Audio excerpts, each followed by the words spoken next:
ಭಾಳ ಸರಳವಾಗಿ ಹೇಳಬೇಕು ಅಂದರೆ, ಈ ಜಗತ್ತು ಯಾವಾಗ ಸೃಷ್ಟಿಯಾಯಿತೋ ಬಂದಾಗ ಸಮಾಜ ನಡಿಬೇಕಲ್ಲ, ವ್ಯಕ್ತಿ ಆದರೆ ಪರವಾಗಿಲ್ಲ, ಸಮಾಜ ನಡಿಬೇಕು ಅಂದರೆ ಕೆಲವು ನೀತಿ ನಿಯಮಗಳು ಬೇಕಾಗ್ತವೆ.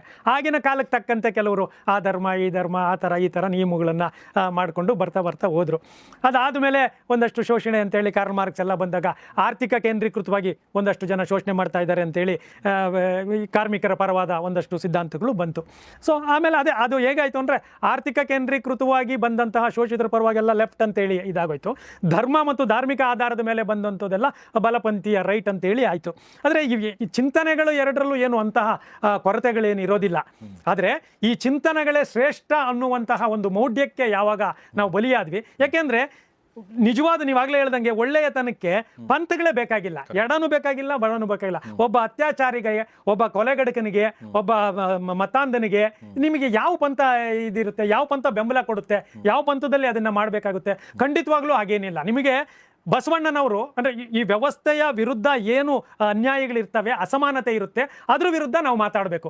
ಯಾವ ಪಂಥ ಆದರೂ ಪರವಾಗಿಲ್ಲ. ಈಗ ಜಾತಿಯ ಅಸಮಾನತೆ ಇತ್ತು, ಅವರು ಮಾತಾಡಿದ್ರು, ಅಂಬೇಡ್ಕರ್ ಅವರು ಮಾತಾಡಿದ್ರು, ಮತ್ತು ಸುಳ್ಳು ಹಿಂಸೆ ಬಗ್ಗೆ ಮಹಾತ್ಮ ಗಾಂಧಿಯವರು, ಬುದ್ಧ ಅವರು ಮಾತಾಡಿದ್ರು. ಭಗವದ್ಗೀತೆಯಲ್ಲೂ ಒಂದಷ್ಟು ಒಳ್ಳೆಯತನದ ಬಗ್ಗೆ ಮಾತಾಡಿದ್ದಾರೆ, ಅದು ಕುರಾನು ಬೈಬಲ್ಲು ಎಲ್ಲದರಲ್ಲೂ ಇದೆ. ನೀವು ಈ ಪಂಥಗಳನ್ನ ಇಟ್ಕೊಂಡು ಮನುಷ್ಯತ್ವವನ್ನೇ ಬೀಳ್ತಾ ಇದೆ. ಮಾನವೀಯತೆಯೇ ಒಂದು ಪಂಥ. ಈಗ ನಮ್ಮ ಶರಣದಲ್ಲಿ ಹೇಳ್ತಾರೆ ಸಕಲ ಜೀವರಾಶಿಯ ಲೇಸನೆ ಬಯಸು ಅಂತೇಳಿ. ಸೊ ಹಾಗಿದ್ದ ಮೇಲೆ ನಿಮಗೆ ಪಂಥಗಳು ಹೇಳಿದ್ರಲ್ಲ ಗ್ಲಾಸ್ ಹಾಕೊಳ್ಳೋದು ಅಂತ, ಅದು ಮೊಬ್ಬು ಗ್ಲಾಸ್. ಅದು ಆಕ್ಚುಲಿ ನಿಮಗೆ ಬಲ ಎಡದ ಅವಶ್ಯಕತೆನೇ ಬೇಕಾಗಿಲ್ಲ. ಈಗ ನರೇಂದ್ರ ಮೋದಿ ಅವರ ಕೆಲವು ವಿಚಾರಗಳು ನೋಡಿದಾಗ ಇವ್ರೇನು ಪಕ್ಕಾ ಲೆಫ್ಟಿಸ್ಟ್ ತರ ಕಾಣ್ತಾರ ಅನ್ಸಿ. ಅವ್ರ ಮೇಲೆ ಇರೋದು ಅವ್ರು ಬಲಪಂಥಿ ಇರುವಂತ, ಆದ್ರೆ ಅವರು ಏನೋ ದೇವಾಲಯಕ್ಕಿಂತ ಶೌಚಾಲಯ ಮುಖ್ಯ ಅಂತ ಹೇಳುವಂತಹದ್ದು ಹೇಳ್ತಾರೆ. ಅದೆಲ್ಲ ಏನು ಎಡಪಂಥೀಯರ ಚಿಂತನೆಗಳು, ಅಥವಾ ಎಲ್ಲರೂ ಈಕ್ವಲ್ ಆಗಿರ್ಬೇಕು, ಎಲ್ರಿಗೂ ನಾನು ಈಗ ಕೊಡ್ತೀವಿ ಅಂತ ಹೇಳಿ ಎಡಪಂಥೀಯ ಚಿಂತನೆಗಳು. ಇನ್ನು ಕೆಲವರು ಈಗೆಲ್ಲ ಮಾಡೋದಾದ್ರೆ, ಈಗ ಸಿದ್ದರಾಮಯ್ಯನವರ ಇನ್ನು ಕೆಲವೆಲ್ಲ ಇರ್ತಾವಲ್ಲ, ಆ ಚಿಂತನೆಗಳು ಕೂಡ ಬಲಪಂಥೀಯರಿಗೆ ಇರ್ತವೆ. ಈಗ ಬಿಡದಿಯ ಟೌನ್ಶಿಪ್ ಮಾಡಬೇಕು, ರೈತ ಜಮೀನುಗಳನ್ನೆಲ್ಲ ತಗೊಂಡು, ಇದು ಯಾವ ಚಿಂತನೆ? ಇದು ಕ್ಯಾಪಿಟಲಿಸ್ಟ್ ಚಿಂತನೆ. ಈಗ ಸರ್ಕಾರಿ ಇದೆಲ್ಲ ಮಾಡೋದೆಲ್ಲ ಯಾವ ಚಿಂತನೆಗಳು? ಅದರಿಂದ ಚಿಂತನೆಗಳಲ್ಲಿ ಬಲ ಎಡ ಅಂತ ಬರೋದಿಲ್ಲ. ಆದ್ರೆ ನಾವು ಅನಾವಶ್ಯಕವಾಗಿ ಎಡ ಬಲ ಅವನ್ನೆಲ್ಲ ಆ ಚಿಂತಕರು ಕೆಲವರು ಅನ್ಯಾಯಗಳನ್ನ ಮಾಡಿದ್ದಾರೆ. ಈಗ ಎಡಪಂಥೀಯ ಚಿಂತಕರು ಭಾರತ ರಷ್ಯಾ ಯುದ್ಧದಲ್ಲಿ ಕೆಲವರು ಏನೋ ಚೀನಾಗೆ ಬೆಂಬಲ ಕೊಟ್ಟರು ಅಂತ ಹೇಳೋದು, ಅಥವಾ ಅವರ ಕೆಲವು ನಡವಳಿಕೆಗಳಿಂದ ದೊಡ್ಡ ದೊಡ್ಡ ಫ್ಯಾಕ್ಟರಿಗಳು ಮುಳುಗೋಯ್ತು ಅನ್ನೋದು ಒಂದು ಅವ್ರ ಮೇಲೆ ಇರುವ, ಮತ್ತು ಅವ್ರ ಹಿಂಸಾವಾದಿಗಳು ನಕ್ಸಲಿಸಮ್ ಅನ್ನ ಬೆಂಬಲ ಮಾಡ್ತಾರೆ ಅಂತ ಎಡಪಂಥೀಯ. ಬಲಪಂಥೀಯರು ಹೆಚ್ಚು ಕಡಿಮೆ ಅವರು ಬಡವರ ಬಗ್ಗೆ ಯೋಚನೆ ಮಾಡೋದಿಲ್ಲ. ಸಾಮರ್ಥ್ಯನೇ ಬೇಕು, ನಮಗೆ ಸ್ಪರ್ಧೆ ಬೇಕು, ತಾಕತ್ತಿರೋನೇ ಗೆಲ್ಲಿ ಅನ್ನುವಂಥದ್ದು ಹೋಗ್ಬಿಡ್ತಾರೆ. ಆಗ ಮೊದಲಿಂದ ಯಾರು ಜಾತಿಯಲ್ಲಿ ಮೇಲ್ವರ್ಗದಲ್ಲಿದ್ರು, ಅಥವಾ ಮೊದಲಿಂದ ಯಾರು ಶ್ರೀಮಂತರಿದ್ರು, ಅವ್ರಿಗೆ ಒಳ್ಳೆ ಲಾಭ ಸಿಕ್ಕೋಗ್ಬಿಡುತ್ತೆ. ನಾವು ಹಳ್ಳಿಯಿಂದ ಬೇರೆ ಕೆಳಜಾತಿಯಿಂದ ಬಂದವ್ರಿಗೆ ಏನು? ಸೊ ಅದರಲ್ಲೂ ತಪ್ಪುಗಳಿದ್ದಾವೆ. ಸೊ ಇವೆರಡನ್ನು ಮಿಕ್ಸ್ ಮಾಡಬೇಕು. ನಾನು ಯಾವಾಗಲೂ ಹೇಳ್ತೀನಿ, ಈ ಮೋದಿ ಅವರ ಆಡಳಿತ ಮತ್ತು ಮನಮೋಹನ್ ಸಿಂಗ್ ಆಡಳಿತವನ್ನು ನೋಡಿಕೊಂಡು ಎಲ್ಲ ಅಭಿವೃದ್ಧಿಗೂ ಕೂಡ ಮಾನವೀಯ ಚಿಂತನೆಯನ್ನು ಕೊಟ್ಟರೆ, ಎಡಬಲವನ್ನು ಮೀರಿದ, ಈಗ ನೋಡಿ ವಿವೇಕಾನಂದರು ಈ ಕಾಲಘಟ್ಟದಲ್ಲಿ ಇರಲಿಲ್ಲ, ಇದ್ದಿದ್ರೆ ಅವರನ್ನ ಈಗಲೂ ಕನ್ಫ್ಯೂಷನ್, ನನಗೆ ಎಡಪಂಥಕ್ಕೆ ಸೇರಿಸ್ತಾ ಇದ್ರು ಬಲಪಂಥಕ್ಕೆ ಸೇರಿಸ್ತಾ ಇದ್ರು ಅಂತ. ಯಾಕೆಂದರೆ ಅವರು ದರಿದ್ರ ನಾರಾಯಣ ದರಿದ್ರ ದೇವೋಭವ ಅಂತ, ನೀವು ದರಿದ್ರರಲ್ಲಿ ಅಂದರೆ ಬಡವರಲ್ಲಿ ನೀವು ದೇವರನ್ನ ಕಾಣಿ, ಮತ್ತೆ ಮನುಷ್ಯತ್ವವೇ ಇಲ್ಲದಂತಹ ಹಿಂಸೆಯಿಂದ ಉಳಿಸ್ಕೊಳ್ಬೇಕಾದ ಧರ್ಮ ಆದರೆ ಅದು ಧರ್ಮನೇ ಅಲ್ಲ ಅಂತ ಹೇಳ್ತಾರೆ. ಮತ್ತು ಕೆಲವು ವಿಷಯಗಳಲ್ಲಿ ಪುರೋಹಿತ ಶಾಹಿಯನ್ನು ಅವರು, ಯಾಕೆಂದರೆ ಈ ಸಮಾಜದಲ್ಲಿ ಅವ್ರು ಮಾತ್ರ ಶ್ರೇಷ್ಠ ಅಂತೇಳಿ ಬೇರೆಯವ್ರನ್ನ ಮಾಡಿದ್ರು ಅಂತೇಳಿ ಅದನ್ನು ಟೀಕಿಸ್ತಾರೆ. ಹಾಗೆ ಟೀಕೆ ಮಾಡಿದ ತಕ್ಷಣ ಅವ್ರನ್ನ ನಾವು ಯಾವ ಪಂಥಕ್ಕೆ ಸೇರಿಸ್ತಾ ಇದ್ವಿ ಗೊತ್ತಿಲ್ಲ. ಈಗ ಉದಾಹರಣೆಗೆ ರಾಜ್ಕುಮಾರ್ ಸಿನಿಮಾದಲ್ಲಿ ಒಂದು ಹಾಡಿದೆ, ಅಲ್ಲ ಅಲ್ಲ ನೀನೇ ಎಲ್ಲ, ನಿನ್ನನ್ನು ಬಿಟ್ಟರೆ ಗತಿಯಾರಿಲ್ಲ, ನಿನ್ನಲ್ಲೇ ಜಗವೆಲ್ಲ ಅಂತ. ಅದನ್ನು ಉದಯಶಂಕರ್ ಅವರೇ ಬರೆದಿರೋದು.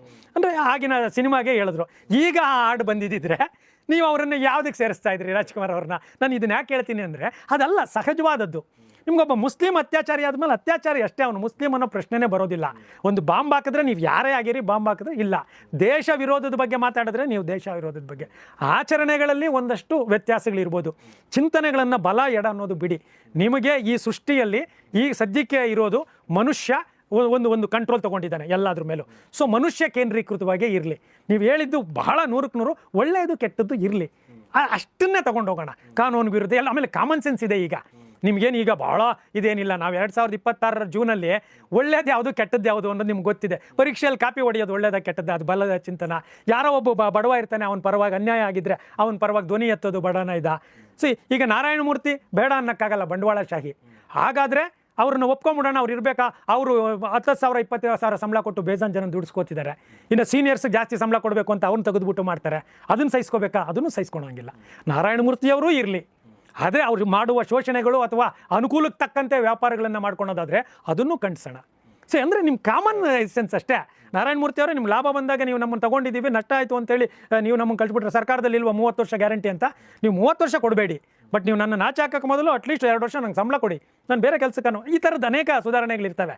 ಈಗ 14 ಅವರು ಅಂದರೆ ಗೌರ್ಮೆಂಟ್ ಆಫ್ ಇಂಡಿಯಾಗೆ ಹೇಳಿ 14 ಅವರ್ ಮಾಡಲಿ ಅಂತ, ಆಗ ನಾವು ಮಾಡ್ತೀವಿ. ಈ ಥರದ್ದು ಅಂದರೆ ಒಳ್ಳೆಯದು ಕೆಟ್ಟದ್ದು ನಮಗೆ ಯಾವ್ದು ಅನುಕೂಲ ಅನ್ನೋದಕ್ಕೆ ಪಂಥಗಳನ್ನು ದಯವಿಟ್ಟು ಮೀರಿ ಯಾರೂ ಆಗಲ್ಲ. ಯಾರು ಯಾವ ಪಂಥಗಳಿಗೂ ಹೋಗೋಕ್ಕೆ ಸಾಧ್ಯವೇ ಇಲ್ಲ.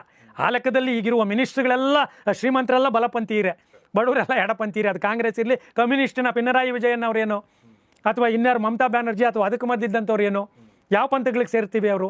ಇಡೀ ವ್ಯವಸ್ಥೆ ಅಲ್ಲಿ ಬಡತನದಲ್ಲಿ ಇನ್ನೂ ನೋಡಿ, ವೆಸ್ಟ್ ಬೆಂಗಾಲಲ್ಲಿ, ಕಲ್ಕಟ್ಟಾದಲ್ಲಿ ಮತ್ತು ಡೆಲ್ಲಿಯಲ್ಲಿ ಈಗಲೂ 50 ಲಕ್ಷಕ್ಕೂ ಹೆಚ್ಚು ಜನ ಪೈಪುಗಳಲ್ಲಿ ವಾಸ ಮಾಡ್ತಿದ್ದಾರೆ. ಬಲಪಂಥೀಯ ಸರ್ಕಾರ ಪೈಪುಗಳಲ್ಲಿ ಇದು ರಸ್ತೆಗಳು ಮಾಡಲಿಕ್ಕೆ ಪೈಪ್ ಹಾಕ್ತಾರಲ್ಲ, 50 ಲಕ್ಷ ಜನ, ಇಲ್ಲೊಂದು 25 ಲಕ್ಷ, ಅಲ್ಲೊಂದು 25 ಲಕ್ಷ ಜನ. ಅವ್ರಿಗೆ ಮನೆ ಕೊಡ್ತೀವಿ ಅಂದ್ರು, ಮೋದಿ ಅವರು ಕೊಡಲಿಲ್ಲ, ಅಥವಾ ಇವರು ಅಲ್ಲಿ ಬಂದ್ರಲ್ಲ ಕೇಜ್ರಿವಾಲ್ ಕೊಡಲಿಲ್ಲ, ಮಮತಾ ಬ್ಯಾನರ್ಜಿನೂ ಕೊಡಲಿಲ್ಲ. ಮತ್ತು ಯಾವ ಪಂಥಕ್ಕೆ ನಾವು ಇವ್ರನ್ನ ಸೇರಿಸಬೇಕು? ಆ ರೀತಿ ಈಗ ಒಂದು ದೇವಸ್ಥಾನ ಸಂಪ್ರದಾಯಗಳು ಅವು ಇವು ಮಾಡಿದಾಗ ಸ್ವಲ್ಪ ಬಲಪಂಥೀಯರು ಅಂತಾರೆ, ಇಲ್ಲ ದೇವರ ಬಗ್ಗೆ ಪ್ರಶ್ನೆಗಳು ಮಾಡೋರನ್ನ ಎಡಪಂಥೀಯರು ಅಂತಾರೆ. ಅದು ಚಿಂತನೆಗಳಷ್ಟೇ. ಒಟ್ಟು ಸಮಾಜದ ಅಭಿವೃದ್ಧಿಗೆ ನೀವು ಎಷ್ಟು ಮಾನವೀಯವಾಗಿದ್ದೀರಿ ಅನ್ನುವುದಷ್ಟೇ ಒಂದು ಪಂಥ. ಅದು ಎಡಪಂಥ ನಡುಪಂಥನೂ ಇಲ್ಲ ನನ್ನ ಪ್ರಕಾರ. ಏನು ನಡುಪಂಥ ಅಂದರೆ? ನಡುಪಂಥ ಇಲ್ಲ, ಸತ್ಯವಾದ ಮಾನವೀಯ ಪಂಥ, ಜೀವಪರ ಪಂಥ ಒಂದೇ ಇರೋದು ಅಷ್ಟೇ. ಅದೊಂದು ಕಾಮನ್, ಅದೇನು ನನಗೂ ನೀವು ಎಲ್ರಿಗೂ ಅಪ್ಲಿಕಬಲ್ ಆಗುತ್ತೆ. ಅಮೇರಿಕಾದ ಅಧ್ಯಕ್ಷ ಡೊನಾಲ್ಡ್ ಟ್ರಂಪ್ಗೆ ಅನ್ವಯಿಸುವುದು ನನಗೂ ಅನ್ವಯಿಸುತ್ತೆ, ನಿಮಗೂ ಅನ್ವಯಿಸುತ್ತೆ, ಆಫ್ರಿಕಾದ ಒಬ್ಬ ಬಡವರಿಗೂ ಅನ್ವಯಿಸುತ್ತೆ. ಪಂಥಗಳೇನು ಇಲ್ಲ. ಭಾಳ ಚೆನ್ನಾಗಿ ಹೇಳಿದ್ರಿ. ಈಗ ನೀವೊಬ್ಬ ವಿವೇಕಾನಂದ HK, ನೀವೊಬ್ಬ ಹೋರಾಟಗಾರರಾಗಿ ನಿಮಗೂ ಕೂಡ ಈ ಥರ ಪ್ರಶ್ನೆಗಳು ಬಂದಿರ್ಬೋದಲ್ವಾ? ಅಂದರೆ ನಿಮ್ಮದು ಒಂದು ನೋಡಿ ನೀವು ಇವ್ರ ಪರ ಬರೆದಿದ್ದೀರಿ, ಇಲ್ಲ ನೀವು ಇವ್ರ ಪರವಾಗಿದ್ದೀರಿ, ನಿಮ್ಮನ್ನು ಲೇಬಲ್ ಮಾಡುವಂಥ ಪ್ರಯತ್ನ ಆಗಿದೆಯಾ? ಖಂಡಿತ ಆಗಿದೆ, ಅವಮಾನಗಳು ಆಗಿದ್ದಾವೆ. ಅದಕ್ಕೆ ನಾನು ಹೆಚ್ಚು ಜನಪ್ರಿಯ ಆಗದೆ ಇರೋದಕ್ಕೆ ಇದು ಕಾರಣ. ಯಾಕಂದರೆ ನಾನು ಯಾವುದೋ ಒಂದು ಅಂಬೇಡ್ಕರನ್ನ ಓದಲಿ, ಬಸವಣ್ಣನ ಓದಲಿ, ಭಗವದ್ಗೀತೆನ ಓದಲಿ, ಕುರಾನನ್ನು ಓದಲಿ, ಅಲ್ಲಿ ಕಳೆದೋಗೋದಿಲ್ಲ. ನಾನು ಅದನ್ನೆಲ್ಲ ಮೀರಿ, ಯಾಕೆಂದರೆ ನನಗೆ ಈ ಕ್ಷಣದ ನಾನು ನಿಮ್ಮ ಜೊತೆ ಬದುಕಬೇಕಾಗಿದೆ. ನಾನು ಬುದ್ಧನ ಕಾಲದಲ್ಲಾಗಲಿ, ಪೈಗಂಬರ್ ಕಾಲದಲ್ಲಾಗಲಿ, ಜೀಸಸ್ ಕಾಲದಲ್ಲಾಗಲಿ ಇಲ್ಲ. ಡೆಮೋಕ್ರೆಟಿಕ್ ಸಿಸ್ಟಮಲ್ಲಿ ಇದ್ದೀನಿ, ಕಮ್ಯುನಿಕೇಷನ್ ಸಿಸ್ಟಮಲ್ಲಿ ಇದ್ದೀನಿ, ವುಮೆನ್ಸ್ ಫ್ರೀಡಮಲ್ಲಿ ಇದ್ದೀನಿ. ಈ ಎಲ್ಲ ಇರಬೇಕಾದ್ರೆ ನಾನು ನೀವು ಯಾವ ರೀತಿ ಕಮ್ಯುನಿಕೇಟ್ ಮಾಡ್ತೀರಿ ಅನ್ನೋದು ಬಹಳ ಮುಖ್ಯನೇ ಹೊರತುನು ಅವರ ಎಲ್ಲ ಸಿದ್ಧಾಂತಗಳನ್ನು ಕೂಡ ಮಾರ್ಪಡಿಸಿಕೊಳ್ಳಬೇಕು. ಮತ್ತು ನಮ್ಮ ಥರನೇ ಅವರು ಯೋಚನೆ ಮಾಡಿದಿರು ಅನ್ಬೇಕು. ಅವರೇನು ದೈವಾಂಶ ಸಂಭೂತರಲ್ಲ, ನಾನು ಅದನ್ನು ಯಾವತ್ತಿಗೂ ಒಪ್ಪೋದಿಲ್ಲ. ಅವರ ಅನುಭವದ ನುಡಿಗಳನ್ನು ಹೇಳಿದ್ದಾರೆ. ಒಂದಷ್ಟು ಈಗ ಕ್ರಿಕೆಟಲ್ಲಿ ಎಲ್ಲರೂ ಇದ್ರು ಕೂಡ ನಾವು ಕೊಹ್ಲಿನ ಅಥವಾ ತೆಂಡೂಲ್ಕರ್ನ ಮಾತಾಡ್ತೀವಿ. ಆ ರೀತಿ ಚಿಂತನೆಗಳಲ್ಲಿ ಅವರು ಒಂದಷ್ಟು ಒಳ್ಳೆಯ ಚಿಂತನೆಗಳು ಕೊಟ್ಟಿದ್ದಾರೆ. ಅದು ಕಾಲಕ್ಕೆ ತಕ್ಕಂತೆ ಬದಲಾಗಬೇಕು. ಗಾಂಧಿಯ ಗ್ರಾಮ ಸ್ವರಾಜ್ಯದ ಕಲ್ಪನೆ ಇರ್ಬೋದು, ಅಥವಾ ಅಂಬೇಡ್ಕರ್ ಅವರ ಜಾತ್ಯತೀತ ಮನೋಭಾವ ಮತ್ತು ಸಮಾನತೆ ಇರ್ಬೋದು, ಸಂಪತ್ತಿನ ಸಮಾನ ಹಂಚಿಕೆ ಇರ್ಬೋದು, ಬಸವಣ್ಣನವರ ತತ್ವ ಇರ್ಬೋದು, ಭಗವದ್ಗೀತೆಯ ಕೃಷ್ಣನ ವಿಷಯಗಳಿರ್ಬೋದು, ಕುರಾನು ಅಥವಾ ಬೈಬಲಿನ ತತ್ವಗಳಿರ್ಬೋದು. ಈ ಕ್ಷಣಕ್ಕೆ ನೀವು ತಿಳ್ಕೊಳ್ಳಿ, ಮಾರ್ಪಡಿಸ್ಕೊಳ್ಳಿ. ಆಮೇಲೆ ನಿಮ್ಮ ಕಮ್ಯುನಿಕೇಶನ್ ಹೇಗಿರಬೇಕು ಹಾಗೆ ಜೀವನ ಮಾಡ್ಕೊಳ್ಳಿ. ಅದನ್ನ ನೀವು ಕಲ್ತಾಗ ಅಂದ್ರೆ ಸೃಷ್ಟಿಗೆ ನೀವು ಹೆಚ್ಚು ನಿಯತ್ತಾಗಿರಿ. ಪ್ರಕೃತಿ ನಿಮಗೆ ಜೀವ ಕೊಟ್ಟಿರೋದೇ ಈ ಗಾಳಿ, ನೀರು, ನಾವೇನು ಪಂಚಭೂತಗಳು ಅಂತೀವಿ, ಅದಷ್ಟೇ.